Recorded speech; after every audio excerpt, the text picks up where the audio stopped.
My hands were still trembling when I walked into the CO Group building that Monday morning. Not from cold. Chicago in October carried a particular kind of bite, the wind cutting through every layer I wore. But from something deeper, something lodged between my ribs like a splinter I couldn't reach. I had spent the entire weekend rehearsing what I would say, how I would hold my posture, how I would breathe through the meetings and the phone calls and the endless stream of responsibilities that came with being chief assistant to a man whose name alone made room temperatures drop by several degrees. I told myself I was ready. I was not ready. The elevator doors opened to the 42nd floor, and the familiar scent of cedar and cold air hit me immediately. The scent of this place, of controlled perfection. Everything here was deliberate. The pale marble floors, unmarked. The walls a muted charcoal that swallowed excess light. The staff moved in quiet, purposeful patterns, each person occupying exactly the space they were meant to occupy and no more. 3 months working here had taught me that lesson early. You did not take up unnecessary room in the world of Jim and Seo. I adjusted the strap of my bag against my shoulder and moved toward my desk, which sat like a small island outside the double doors of his private office. My chair, my monitor, my color-coded binders. The one place in this building that felt remotely mine. Except I had not been here in 9 days. 9 days of medical leave that I had requested through human resources, keeping the reason clinical and vague. Fatigue, a follow-up procedure, recovery time needed. Nobody had questioned it. Nobody ever questioned paperwork filed correctly. That was another thing this world had taught me. I set my bag down and pulled out my chair. "You're back." The voice belonged to Soo-yeon, one of the junior coordinators, a small woman with sharp eyes and an even sharper memory. She was standing 3 feet away with a tablet pressed to her chest, watching me with an expression I could not fully read. "I'm back," I confirmed, settling into my seat with what I hoped looked like ease. "Mr. SEO asked about your return date twice last week." She said it carefully, the way people here said most things, with precision, leaving you to determine the weight of the information yourself. My fingers stilled on the keyboard. "I'll brief him this morning." She nodded once and moved away, and I let out a slow breath through my nose. Jim and Seo had asked about my return date. Twice. I should not have found that significant. He depended on my work. The scheduling, the international correspondence in 3 languages, the document preparation, the coordination between his legal team, and the 12 other moving parts of what the outside world understood to be a real estate investment firm. The SEO group employed over 200 people across 5 cities. Of course he would notice when his chief assistant disappeared for 9 days without a thorough explanation.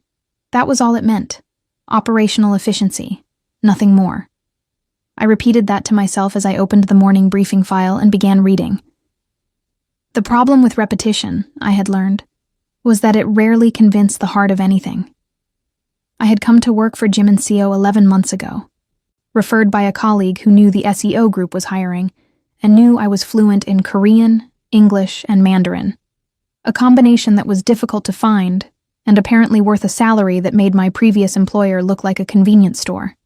I had interviewed with the head of human resources, then with the chief of operations, a quiet man named Director Kwan, who seemed to measure everything about me in that single 40-minute conversation. I did not meet Jimin until my 3rd day. I had been at my desk when the elevator opened, and something in the air shifted. Not dramatically, not like a storm, but like the moment before one, when every leaf goes still. I noticed the 2 men in dark suits first, the way they moved to either side of the corridor without instruction. Then I noticed him. He was younger than I had expected. The photographs in the company profile showed a composed man in formal settings, but photographs compressed people into flatness. In person, Jim and Seo occupied space differently. Not loudly, not with any visible effort, but with a kind of gravity that made you aware of every inch between yourself and him. He was tall, with dark hair swept back from a face that belonged in an entirely different context than a corporate hallway. His jaw was sharp, his eyes were darker than his hair, and moved across the room with a slowness that was somehow more unsettling than urgency would have been. And the tattoos. The ink climbed from beneath his collar and curled along his neck.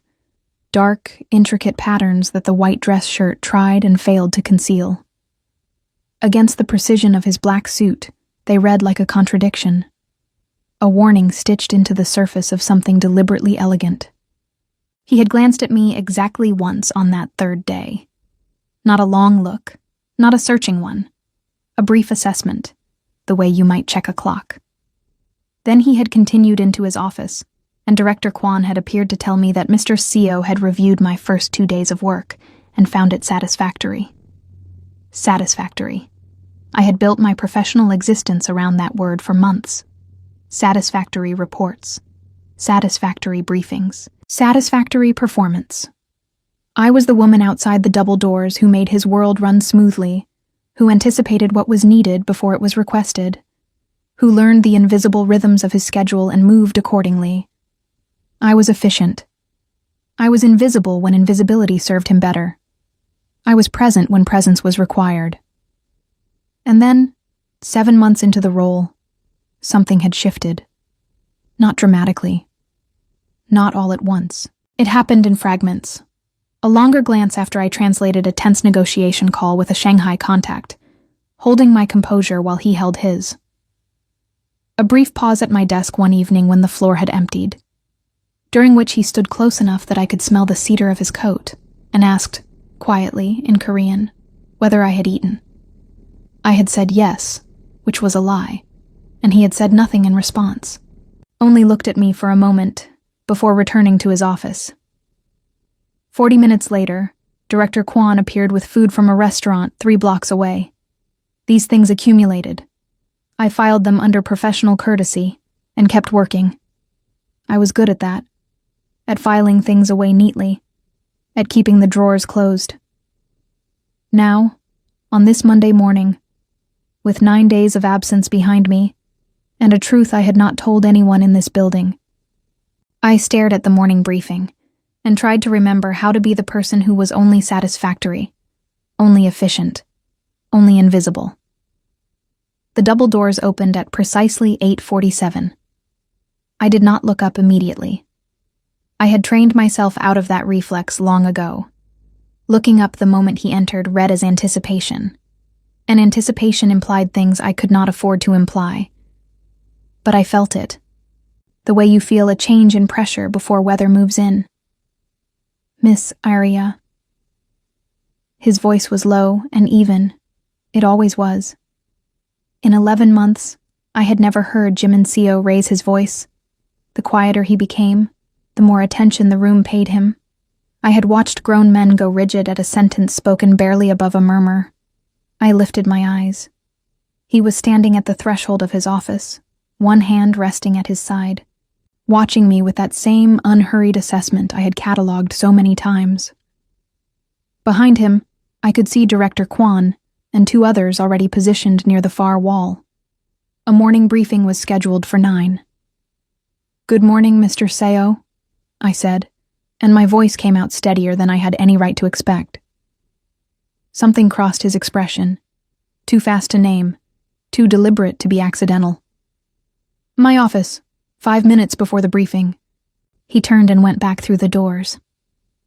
I stared at my screen for exactly 4 of those 5 minutes, willing my pulse to behave. Inside, in the pale gray room with the floor-to-ceiling windows that looked out over Chicago's skyline, I placed his morning documents on the conference table and began arranging them the way he preferred.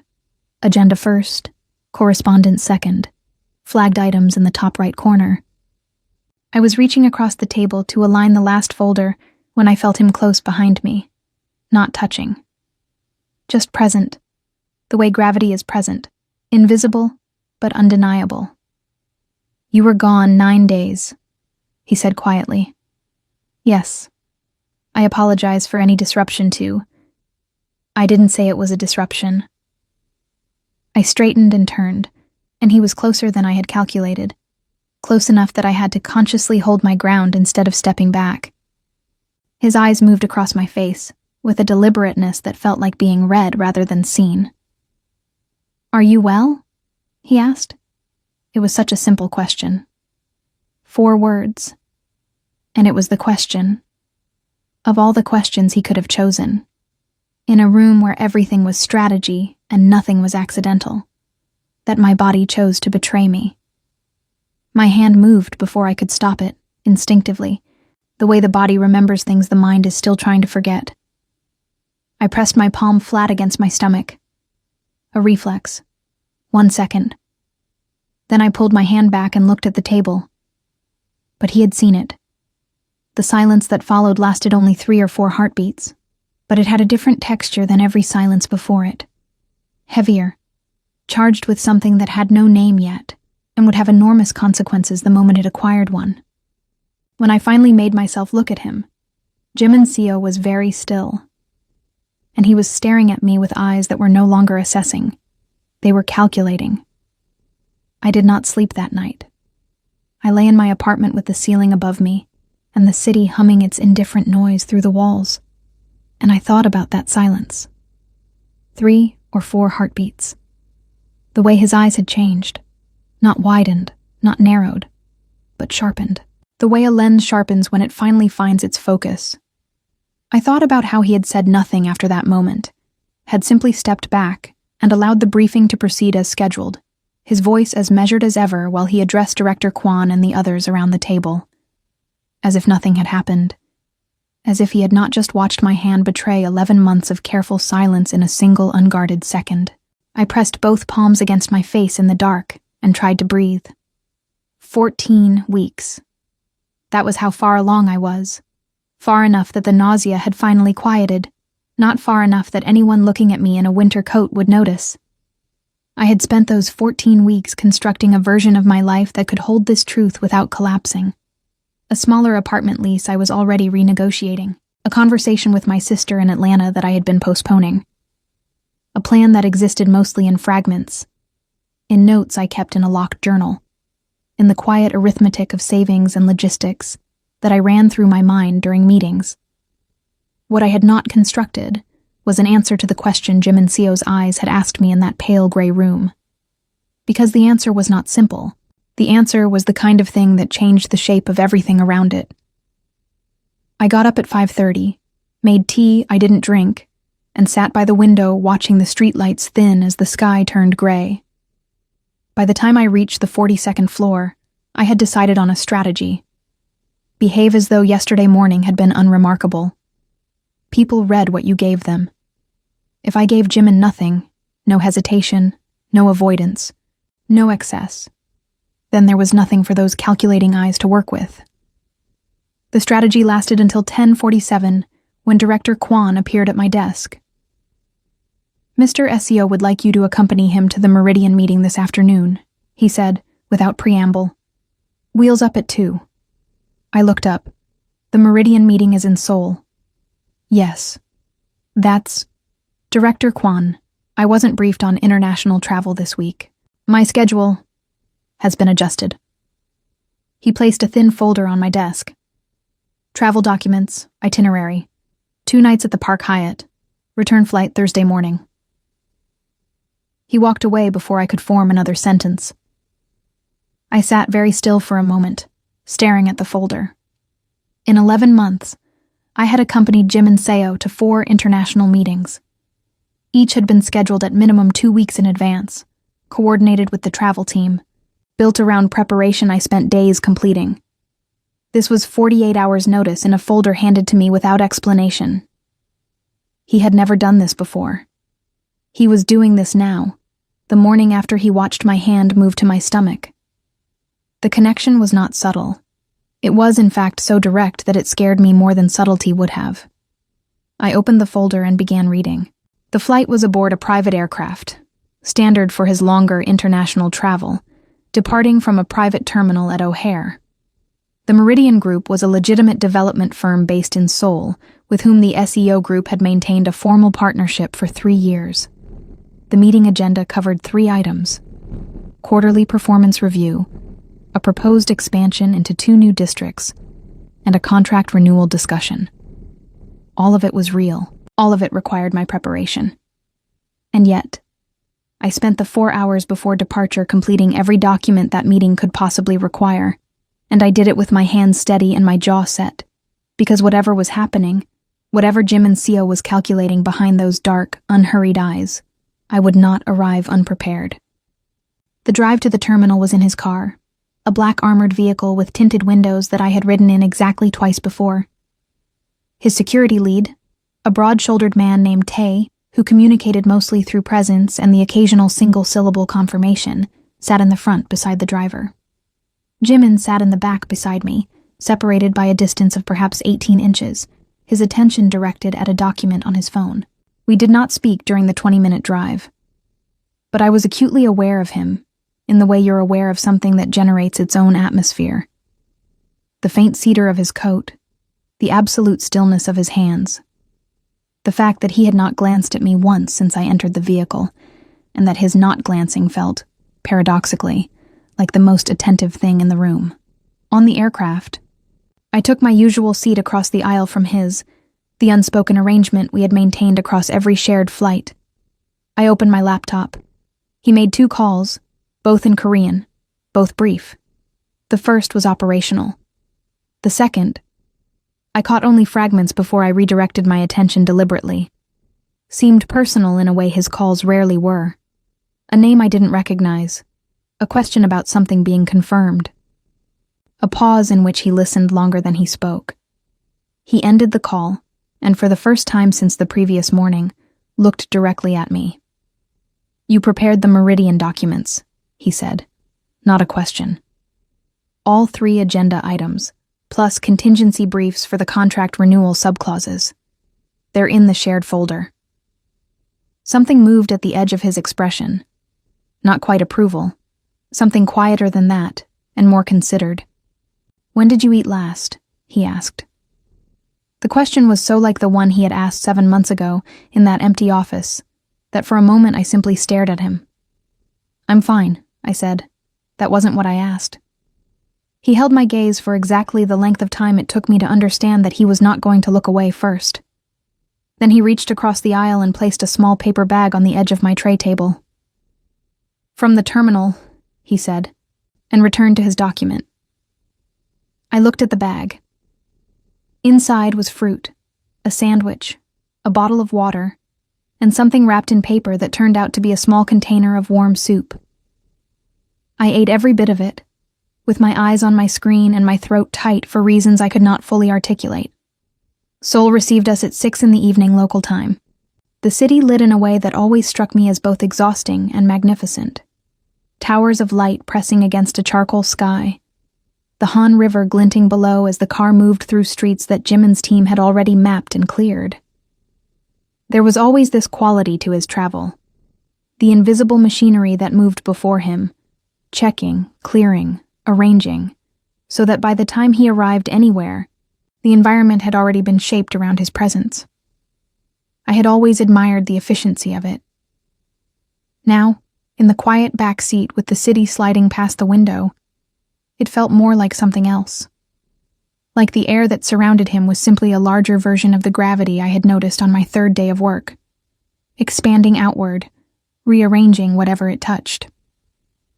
The hotel suite was 2 rooms, his and, adjacent to it with a connecting door left unlocked per travel protocol, mine. My room was larger than my Chicago apartment by a significant margin, and I stood in the middle of it for a long moment, absorbing the absurdity.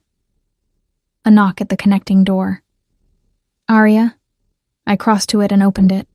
He was standing on his side of the threshold, jacket removed, and I noticed, as I always carefully chose not to notice, the way the tattoos continued down from his neck onto his forearms where his sleeves were rolled back. Maps of somewhere I was not supposed to wonder about. "The Meridian dinner is at 8, he said. But before that."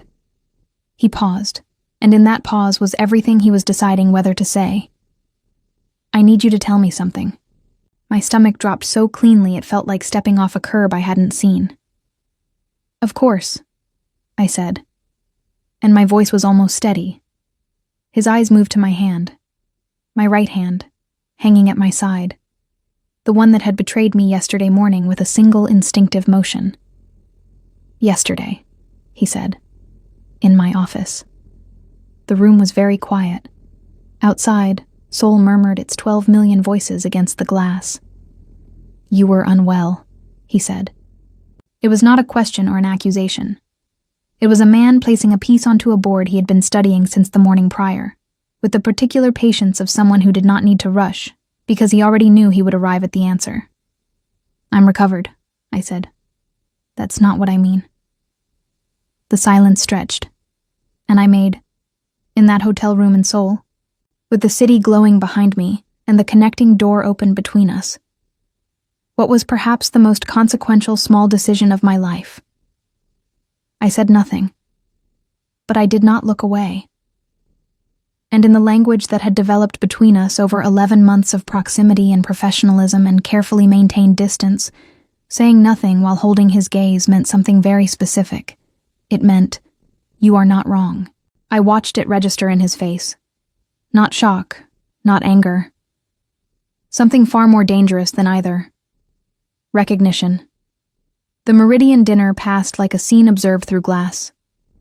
I sat 2 seats from Jimin at a long lacquered table inside a private dining room on the 31st floor of a building that didn't appear on any public directory, surrounded by men who smiled with their mouths and calculated with everything else. I translated when needed, presented 3 summary points from the contract brief when Director Yoon of Meridian asked for clarification, and kept my posture straight and my expression professional for 2 hours and 40 minutes, while my mind lived entirely somewhere else. Jimin, for his part, was extraordinary to watch in these settings. And I use that word with the clinical precision it deserves, not admiration. He was extraordinary the way certain natural forces are extraordinary. Not because they perform, but because they simply are, and everything around them reorganizes accordingly. He spoke less than anyone at the table. He agreed to nothing outright. And yet by the time dessert was cleared, the Meridian representatives were nodding at terms that, 40 minutes earlier, they had been quietly resistant to. I had watched him do this before. Tonight it felt different, because I knew that the same mind running those quiet calculations across a dinner table had spent the previous 20 hours running a different set entirely. And I was the subject of them. He said nothing to me in the car back to the hotel. Tai sat in front. The city moved past. Jimin looked out the window with his hand resting on his knee, and I watched the reflection of passing lights trace across the glass near his face, and told myself to think about logistics, about the morning meeting, about anything that was not the expression I had seen in his eyes when he said the word recognition, without actually saying it at all. At the hotel, we rode the elevator to our floor in silence. At the corridor that led to our rooms, he stopped. "Sleep," he said, without turning to look at me. "The Meridian briefing starts at 9. I need you at full capacity." Of course. He started toward his room, and I had taken perhaps 4 steps toward mine when his voice came again, quieter this time, carrying down the empty hallway with a precision that felt deliberate. "Arya." I stopped. "You should have told me you were unwell. Before the 9 days. A pause, measured and exact. I would have made arrangements. I stood very still with my back to him, and the carpet soft and silent beneath my feet. "I know," I said. A long moment. Then the sound of his door closing, and I was alone in the corridor with the hum of the ventilation system and the specific weight of words that meant far more than their surface. I woke at 3 a.m. to a sound I couldn't immediately place. Low voices somewhere near the connecting door, the rustle of movement. I sat up in the dark and listened, and the sounds resolved into what I recognized as Tai's voice, and then one other, speaking in rapid, clipped Korean that I caught only in fragments. Confirmed. The source is reliable. Kwon is handling the secondary check. Then Jimin's voice, very quiet, asking a single question I didn't catch. Then silence. I lay back down and stared at the ceiling. This was the other side of his world, the one that existed beneath the lacquered dinner tables and the precise contracts and the 42nd floor with its muted charcoal walls. I had known it was there from the beginning. You didn't work for Jim and SEO for 11 months without understanding that the SEO group's address in a glass tower was only one of several truths, stacked on top of each other like transparencies, each one altering what you saw when you looked through the hole. I had never asked questions about the other layers. It was not my function, and more than that, it was not safe. Not because he had ever threatened me, but because I had watched what happened to people who reached for things they hadn't been offered. The reaching itself became the problem. I pressed my hand to my stomach in the dark. 14 weeks. The calculation I had been doing since the moment 2 parallel lines appeared on a pharmacy test in my bathroom in Chicago now took on a different geometry entirely. Because the question was no longer simply how, but when, and Sol had moved that timeline forward by a distance I hadn't accounted for. He already suspected. By morning, suspicion would sharpen into something harder. I needed to decide, before that happened, what I was going to say. The Meridian briefing ran from 9 until 11:40. I was present and functional, and contributed 3 precise interventions that moved the contract language in directions favorable to the SEO group's position. Afterward, Director Yoon shook my hand with the particular warmth men in his position reserved for people they had underestimated and were recalibrating. Jimin watched that handshake from across the room. He watched it the way he watched most things, without visible reaction, with that quality of stillness that was somehow louder than movement. But there was something in the angle of his attention that I had not seen directed at professional interactions before, something with an edge to it. When Director Yoon finally excused himself, Jimin crossed the room. Not quickly. He never did anything quickly. But with that particular directness that meant the conversation had already been decided before he arrived at it. "The afternoon is clear," he said. "Tae will take you to the Bukchon district if you want to walk, or you can work from the hotel." I blinked. That's not necessary.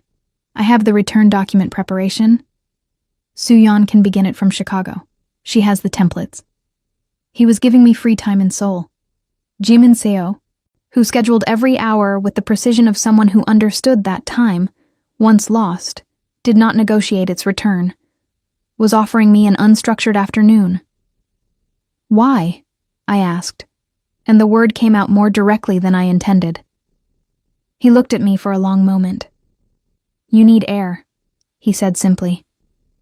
"And I need to make 2 calls that will take most of the afternoon." It was practical. It was also, and I was learning that these things were rarely mutually exclusive with him, something else. I walked Bukchon with Tae 3 paces behind me, which should have felt strange and somehow did not, because I had stopped cataloging strange as strange some months ago. The neighborhood was steep lanes between old tiled rooftops, the air carrying the smell of pine and stone and something sweet from a small bakery wedged between 2 walls. I bought tea from a street vendor and stood at an overlook with the city spreading below, and thought about my mother, who had died when I was 19, and who had believed absolutely that the path of least resistance was not the same as the path of least consequence. She had been right about most things. When I returned to the hotel at 4, there was a message from Jimin waiting on the room's notepad. Handwritten, 3 words in Korean: "Rest before dinner." I sat on the edge of the bed and held the notepad and felt something shift quietly inside me. Not softening. I would not call it that. More like a wall recognizing the pressure against it. He came to the connecting door at 6:30. "There's no dinner tonight," he said. I had it moved to tomorrow's agenda. He looked at me with that careful, unhurried attention. "Sit down, Arya." Something in his voice made argument irrelevant. I sat in the chair near the window. He remained standing, not looming, not threatening, just present in the way that was particular to him. "I had someone run a review of your leave request," he said. My blood went very cold. "Routine HR cross-check," he continued quietly, watching my face. The reason listed was vague enough to require clarification for the insurance documentation. A pause.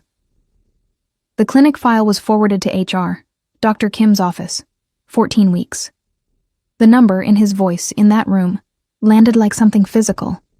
I did not speak. "I'm not asking you to explain yourself," he said.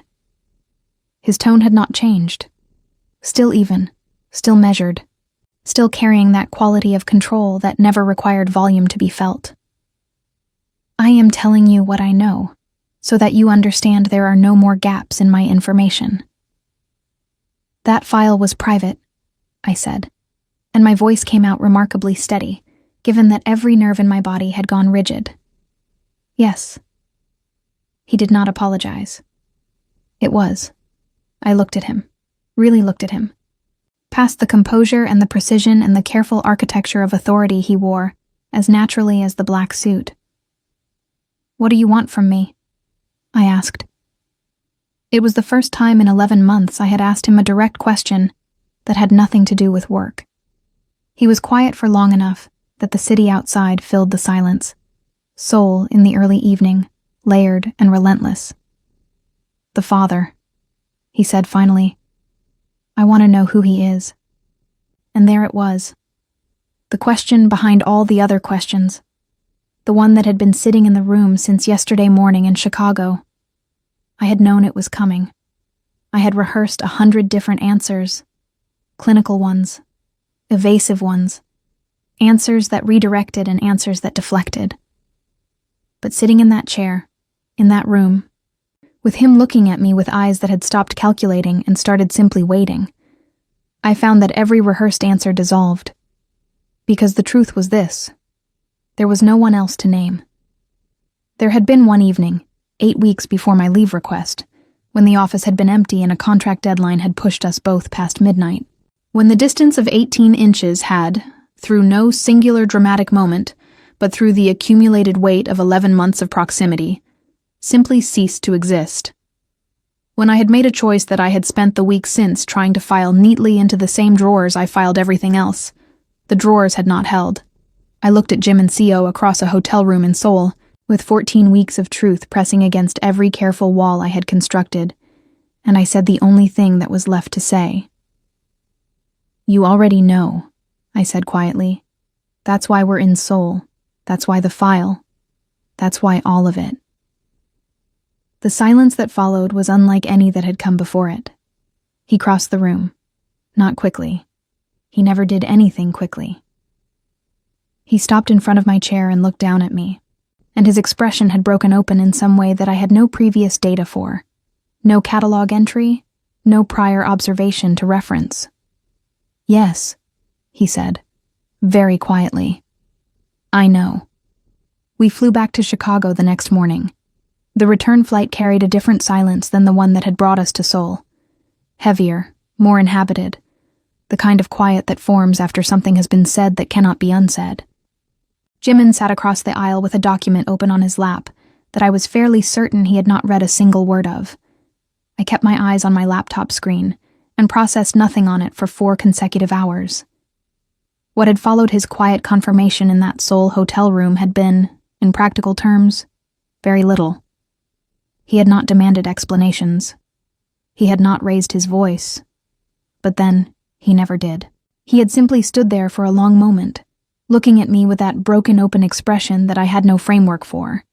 And then he had said, in a tone so measured it could have passed for calm, if not for the particular stillness of his hands, "We'll talk properly in Chicago."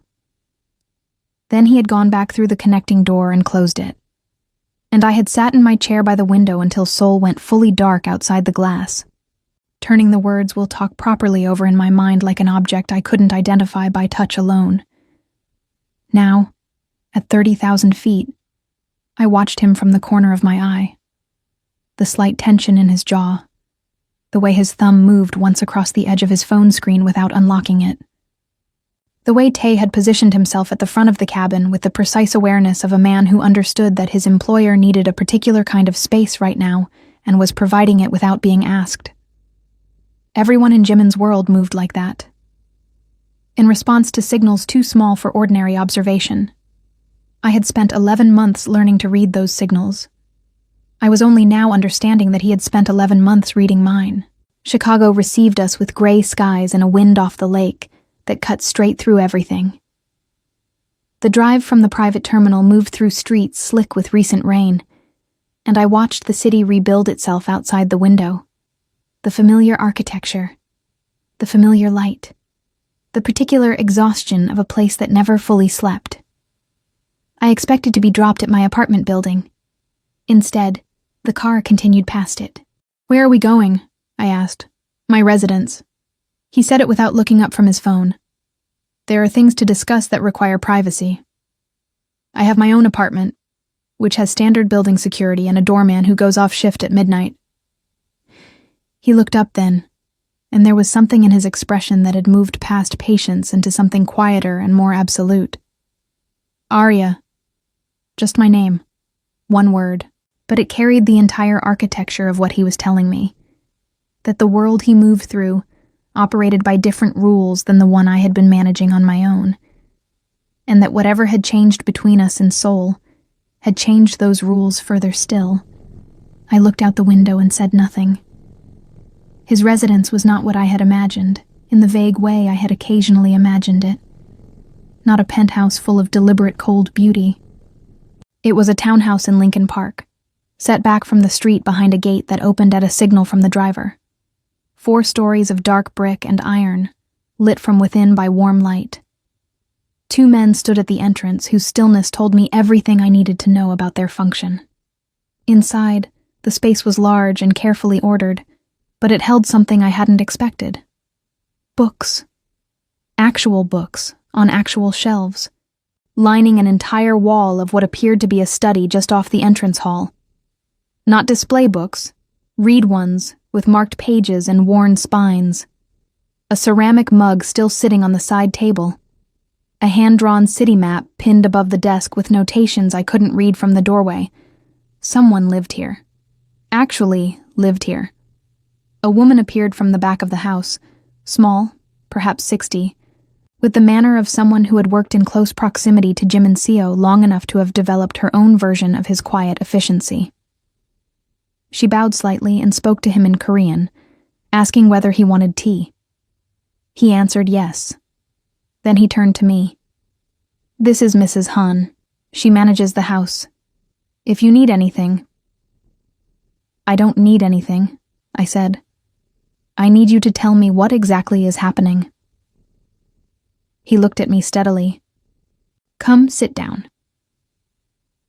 The study held 2 chairs and a low table between them. He waited for me to choose a seat before taking the other one. A small thing, barely a gesture, but I noticed it the way I noticed all his small things. Mrs. Han appeared briefly with tea and disappeared again with the noiselessness of long practice. Jimin sat with his forearms on his knees and looked at me with an expression I was still struggling to categorize. The composure was intact. It was always intact. But beneath it was something that had been disturbed, like water after a stone, still moving in slow rings outward. "I want to understand the timeline," he said. "The timeline," I repeated. "When you realized, what you decided, why you planned to say nothing." The directness of it was somehow easier than I had expected, perhaps because indirection had been exhausting me for weeks. The weight of managing a secret in close proximity to the one person it most directly concerned. "I realized at 6 weeks," I said. "I decided to manage it independently because—" I stopped. Started again. Because the alternative required a conversation I didn't know how to have, with someone I work for, in a situation that had no good version. "You could have resigned," he said. "Yes. But you didn't." I looked at my hands. No. A silence. Outside, rain had begun again against the windows, the particular soft percussion of Chicago in October. "Why?" he asked. It was a small question with an enormous interior. I turned it over carefully before I answered. "Because this job is the best thing professionally that has ever happened to me. Because leaving felt like punishment for something that—" I stopped again. "Because I was not ready to disappear." He was quiet for a moment, that stretched long enough to become its own kind of answer. "I want to be clear about something," he said finally, and his voice had shifted into a register I hadn't heard from him before. Lower, stripped of the professional layer, carrying something raw beneath its control. What happened that night was not something I have treated lightly. I looked up. "I am aware," he continued, "of the imbalance, of what it means that I employ you. I am aware that the circumstances created a situation that was not simple for you to navigate." His jaw tightened slightly. There were things I should have addressed before they accumulated to that point. I did not. That is something I have considered every day since. The rain moved against the glass. I sat very still. "I don't need you to assign blame," I said carefully. "I'm not assigning it. I'm acknowledging it." He held my gaze. "There's a difference." There was. I knew there was. And the fact that he understood that distinction, and applied it without being prompted, did something to the careful architecture of distance I had been maintaining for weeks. "What happens now?" I asked. "Practically, what are you proposing?" He leaned back slightly. "You'll move here." I blinked. "I'm sorry. To this house. There's a full apartment on the 3rd floor, separate entrance, completely independent. Mrs. Hahn can show you tomorrow." His tone was matter of fact, but his eyes were watching my reaction with that absolute attention. "Your current apartment's lease is month to month. It can be ended without penalty." "You checked my lease." "I checked many things after Seoul." He said it without apology. "Arya, you are carrying my child in an apartment building where the overnight security is a man who falls asleep before 2 a.m. I checked your lease." The bluntness of my child, spoken aloud, without qualification, struck something in the center of my chest. "I haven't agreed to anything," I said. "I know." He did not press. He simply waited, with that particular patience that was somehow more persuasive than pressure. "And my position?" "At the firm?" "Unchanged. If you want it unchanged." A pause. "Though I would ask that you stop pretending you don't need to eat during 12-hour days. Mrs. Hahn will have opinions about that." Something almost like a smile crossed his expression. Brief, careful, but real. It was so unexpected that I felt it rearrange something in my chest. "This isn't simple," I said. "No," he agreed. "It isn't. The other parts of your life." I gestured vaguely, inadequately, at the space between us, meaning everything I couldn't say directly. The things that happen at 3 a.m. in hotel hallways. The people who check rooms before you enter them. He was quiet for a moment. "Those parts of my life exist," he said. "I won't pretend otherwise. But they are managed carefully, and they will be managed more carefully still." His eyes held mine with an earnestness that sat strangely and perfectly on a face I had catalogued for 11 months as unreadable. "Nothing that belongs to that world will reach you, or the child. I will make certain of that. You can't promise. I don't make promises I can't keep." His voice was even, firm, and entirely without theatrical weight. It's one of the few rules I've never broken. The rain continued. The study held its warmth around us. I thought about my mother, about the path of least resistance versus the path of least consequence, about the journal in my bag with its careful arithmetic of a future I had been building alone, about the 14 weeks of a life beginning somewhere beneath my hands. "Show me the 3rd floor," I said. He looked at me for one long, still moment. Then he stood. And for the first time since I had come to work for Jim and Seo, he held out his hand, not to direct, not to gesture, but simply offered. Open, waiting. I stood, and I took it. His grip was steady and warm, and he released it after exactly 2 seconds. Enough to mean something. Careful enough not to mean more than I had agreed to yet.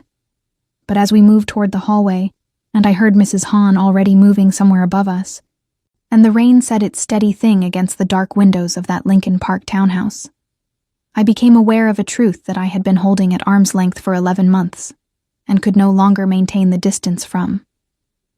I had not looked for a way out, because somewhere beneath every careful calculation and every neatly filed drawer, some part of me had already known there wasn't one. Not because of fear, because of something I was only just, finally, beginning to allow myself to name. 4 months passed in the Lincoln Park townhouse, the way seasons pass in places that hold you without gripping, gradually, with texture, leaving marks you only notice after the fact. The third-floor apartment was exactly as Jimin had described. Independent, complete, with its own entrance from the side street and windows that looked out over a small garden that Mrs. Hahn tended with the same quiet efficiency she applied to everything else. I moved my things from my old apartment on a Tuesday, in 2 trips, with Tay supervising the move in his particular way, standing near the door, arms folded, communicating through sheer presence that no one in the vicinity should consider doing anything inadvisable. I had thanked him. He had nodded once, which I had come to understand was Tay's equivalent of a warm speech. I kept my position at the firm. Jimin had restructured 2 of my responsibilities to reduce travel during the later months, reassigning the international coordination to Suyeon and a new hire named Park, who had the particular quality of being good at his work without needing recognition for it. He had told me about these changes in a brief meeting, presenting them as operational adjustments rather than accommodations, which I understood was his way of preserving something that mattered to me, the sense that I was still chosen for what I could do, not managed because of what I carried. It was a careful distinction. He was full of careful distinctions. We developed a new rhythm, the 4 of us. Jimin on the first 2 floors, myself on the third, Mrs. Hahn moving through the whole house like a steady current, and Tay occupying whatever position the day required. Jimin did not intrude on my floor uninvited. He knocked, every time, without exception, and waited for my answer before the door opened. But he was present in ways that didn't require physical proximity. Tea appeared on my desk each morning, the specific kind, loose leaf, from a Korean grocery 3 neighborhoods over.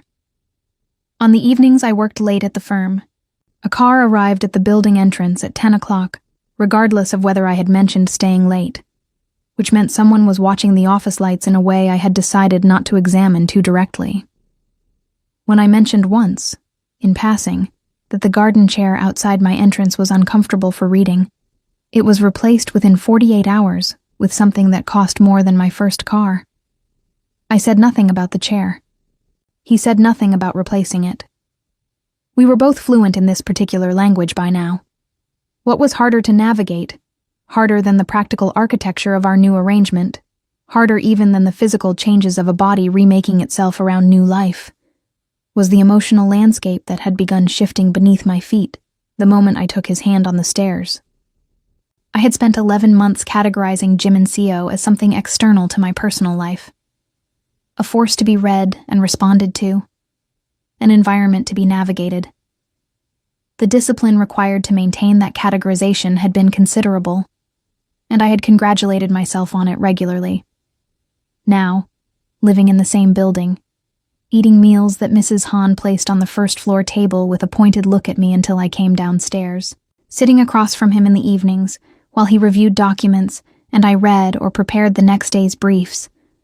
Now, the categorization was simply no longer possible. He was, I discovered in increments, different in his own home than in any professional context I had observed. Not unguarded. I wasn't certain Jimin was capable of being fully unguarded, and I suspected that particular quality had been trained out of him long before I arrived in his life. But softer at the edges. He read in the evenings, real books with worn spines, and occasionally read passages aloud, not to me directly, but in the general direction of the room, as if thinking through something, and I had learned to respond, or not respond, according to whether the passage seemed to want a response. He cooked on Sunday mornings, badly and cheerfully, producing food that Mrs. Hahn politely relocated to the back of the refrigerator, while presenting alternative options. He called his mother in Busan every Thursday at 8 in the evening and spoke to her in a register so different from his professional voice that the first time I overheard it, I stopped moving entirely, arrested by the sound of it. He was a person. A specific, particular, complicated person. And the more of him I saw, the more the carefully maintained architecture of professional distance became something I was building around air. The morning I went into early labor, 36 weeks, faster than the doctor had anticipated. It was 4:30, and I was alone on my floor, and the first thing I did, before I called the hospital, before I called my sister, was knock on the door at the top of the stairs that connected my floor to the main house. He answered within 20 seconds, already dressed, already alert. "It's time," I said.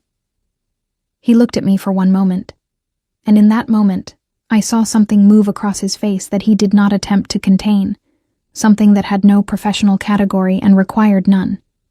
And then he was moving, his hand at my back, his voice low and steady, directing Tae, directing the driver, directing the shape of the next several hours, with that quiet authority that had once unnerved me, and now simply felt like ground beneath my feet. My daughter arrived at 7:41 in the morning, in a hospital room where Jimin sat in the chair beside the bed for 6 hours without complaint or comment, present in the particular way he was always present. Not loudly, not performatively, but absolutely. When the nurse placed her in my arms, I looked at her face and felt the world rearrange itself around a new center. She had his eyes. Dark, serious, already looking at everything with that quality of attention. I told him this later, when the room had quieted and she was sleeping in the bassinet between us. "She has your mouth," he said, without looking up from her face. We sat in that hospital room with our daughter between us and the morning light coming through the window, and I understood that whatever I had thought my life would look like, the careful plans in the locked journal, the neat arithmetic of a future built alone, had been replaced by something I hadn't known how to plan for because it required more courage than calculation. We named her Hana. She was 3 months old the evening Jimin appeared at my floor's door with a folder under his arm, and an expression I recognized as his version of careful preparation. The look he wore when a conversation mattered enough to have considered it in advance. I let him in and made tea and waited. "I want to tell you something," he said, sitting across from me at the small table near the window, with Hana asleep in the next room and the city doing its patient thing beyond the glass. "About how things were before you." I held my cup and listened. He talked for a long time, longer than I had ever heard him talk about anything that was not operational. About his father, who had built the SEO organization from nothing and ruled it with a coldness that Jimin had spent his adult life both inheriting and resisting. About the code he had constructed for himself in the absence of a better one. Loyalty, protection, precision, and the understanding that power without discipline was simply destruction with better clothes. About the isolation that came with the life. Not loneliness, exactly, but a narrowing, a gradual reduction of the world to its functional elements, until the only things that felt real were the things that required his management. "And then," he said, looking at me directly, "you made a translation error in your second week, the Shanghai contact. You caught it yourself mid-sentence, corrected it without pausing, and kept moving. And I thought..." He stopped. Something crossed his face that was almost rueful. "I thought, this person is not afraid of being imperfect. She just keeps moving." I stared at him. "You remember a translation correction from my second week. I remember everything about you," he said simply. Not as a declaration, as a statement of fact, plain and unembellished, which somehow made it land harder than eloquence would have. I set my cup down. "Jimin," I said. His name without the title felt significant even now. "What are you trying to tell me?" He was quiet for a moment.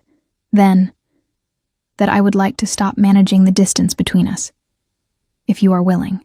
The apartment held its small, warm silence. Hana made a sound in the next room, a brief, sleepy murmur, and then went quiet again.